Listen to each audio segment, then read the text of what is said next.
श्री महाभारत का युद्ध समाप्त हो गया है और युधिष्ठिर शोक से व्याकुल है। उन्हें ऐसा लगा था कि उन्होंने अपने कुटुंबी जनों की, भाइयों की, गुरुजनों की हत्या की है, उसका पाप लगना निश्चित है।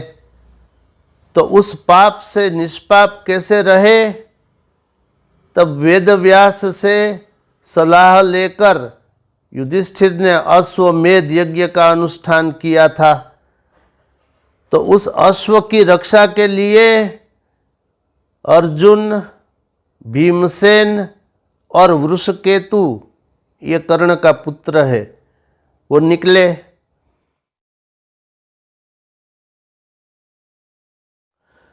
तो अश्व घूमते घूमते स्त्रियों के देश में गया।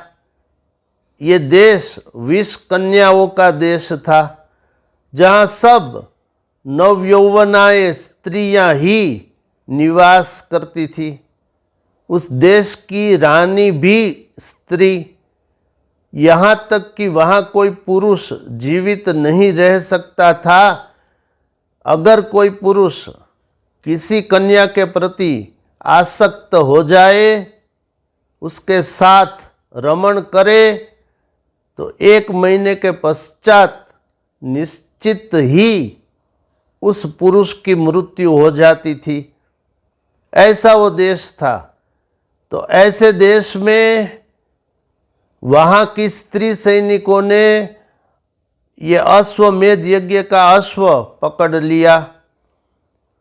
अब रानी जो है उस देश की, प्रमिला, वो 3 लाख स्त्री सैनिकों के साथ अर्जुन से युद्ध करने के लिए निकली। और इन 3 लाख अत्यंत सुंदर नवयौवनाएं जो स्त्री सैनिक थी, वो उसमें 1 लाख तो घोड़े पर बैठ गई, 1 लाख रथ पर चढ़ गई और 1 लाख सुंदर स्त्री हाथी पर सवार होकर गई और अर्जुन को चारों ओर से घेर लिया। अब उस प्रमिला ने अर्जुन से कहा कि अर्जुन, तुम मेरा वरण कर लो, अन्यथा मैं तुम्हें युद्ध में परास्त कर दूंगी। तुम मुझे नहीं जीत सकते, मैं तुमको जीत लूंगी। तुम मेरे साथ समागम करो।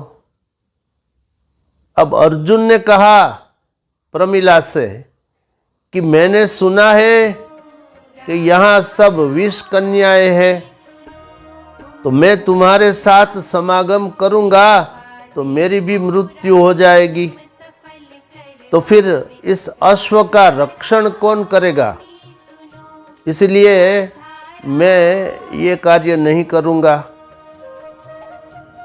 तब प्रमिला ने फिर कहा, अर्जुन, कान खोलकर सुन लो, दोनों हालात में, दोनों सूरत में तुम्हारी मृत्यु निश्चित ही है। या तो तुम मेरे नयन कटाक्ष के बाणों से मरोगे अथवा तुम मेरे शस्त्र बाणों से। लेकिन दोनों स्थितियों में तुम्हारी मृत्यु निश्चित है।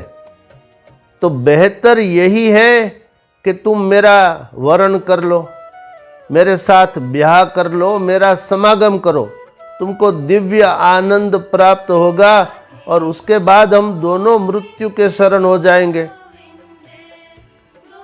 अब जब से मैंने तुम्हें देखा है, तब से मान लो अर्जुन कि हम दोनों की मृत्यु निश्चित आ गई है। या तो तुम को मैं समागम के द्वारा जीत लूंगी और फिर मर जाएंगे हम दोनों, अथवा मैं तुम्हें रण मैदान में शस्त्र बाणों से मार दूंगी। अब अर्जुन को लक्ष्मण और शूर्पणखा का वो प्रसंग याद आ गया। अर्जुन ने 6 बाण लिए, क्योंकि इसके पहले प्रमिला ने बाण चलाए थे अर्जुन पर। तो अब अर्जुन ने 6 बाण प्रमिला की ओर मारे। तो प्रमिला ने क्या किया? उन बाणों के 5-5 टुकड़े कर दिए। ध्यान दो, कितना कौशल होगा। अब अर्जुन को बड़ा गुस्सा आया। इतने में ही हजारों बाण अर्जुन की ओर आने लगे। अब अर्जुन को गुस्सा और आ गया, गुस्सा बढ़ गया। तो अर्जुन ने क्या किया?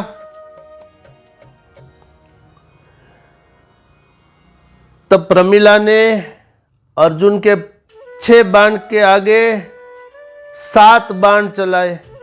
अब अर्जुन को क्रोध आ गया। इतने में ही हजारों बाण अर्जुन की ओर आने लगे। अब अर्जुन को गुस्सा और बढ़ गया, गुस्सा और आ गया। तो अर्जुन ने क्या किया? उसने मोहनास्त्र धनुष पर लगाया। तो जैसे ही वो मोहनास्त्र छोड़ने ही वाले थे, तभी अर्जुन के धनुष की प्रत्यंचा कट गई प्रमिला के बाणों से। अब प्रमिला ने कहा, ताना मारा अर्जुन से। प्रमिला ने कहा, अरे मूढ़, तेरा मोहनास्त्र तो प्रकाश ही नहीं कर रहा, कहाँ है तेरा मोहनास्त्र? अब अर्जुन को गुस्सा और आया और अर्जुन ने क्या किया? धनुष पर प्रत्यंचा फिर चढ़ाई और फिर बाण चलाने का प्रयत्न किया। उसी क्षण आकाशवाणी हो गई। अब देखो, आकाशवाणी इतनी महत्वपूर्ण है। पहले वो आकाशवाणी सुनिए। आकाशवाणी ने क्या कहा? आकाशवाणी कहती है, अर्जुन, तुम रण मैदान में स्त्री वध करने का साहस मत करो। ये पहली चेतावनी कि तुम रण मैदान में स्त्री वध करने का साहस मत करो। दूसरी चेतावनी, अर्जुन, तुम 10,000 वर्ष भी अगर युद्ध करो तो तुम इसे अर्थात प्रमिला को नहीं जीत सकते। देखो आकाशवाणी ने क्या कहा? आकाशवाणी ने कहा, अर्जुन, तुम 10,000 वर्ष भी प्रमिला से युद्ध करो तब भी तुम इसे नहीं जीत सकते। अब अर्जुन कौन है? जिसने महाभारत के युद्ध में कर्ण वगैरह बड़े बड़े वीर योद्धाओं को मृत्यु के शरण कर दिया, ऐसा अर्जुन। उसे आकाशवाणी कहती है कि तुम 10,000 वर्ष भी इस स्त्री के साथ युद्ध करो तब भी तुम इसे नहीं जीत सकते।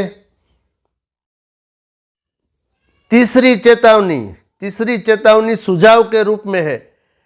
आकाशवाणी ने फिर कहा, अर्जुन, तुम्हारा कल्याण इसी में है।